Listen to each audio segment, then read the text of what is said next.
Cavi tranciati per rubare fili di rame, valore sul mercato poche centinaia di euro. È solo l'ultimo vandalismo messo in atto ai danni delle idrovore del Consorzio di Bonifica Adige-Euganeo, che copre una vasta area tra Bassa Padovana e Veneziano.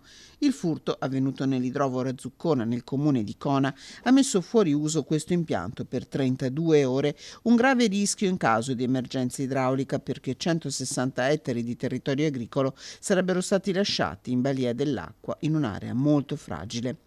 A lanciare l'allarme i vertici del consorzio, che segnalano come siano stati investiti 40.000 euro per riparare uno dei danni più gravi, la manomissione di uno sgrigliatore a cui vanno aggiunti l'incendio di un escavatore, il sabotaggio di teleferiche di controllo e sistematici furti di carburante nei mezzi nei cantieri.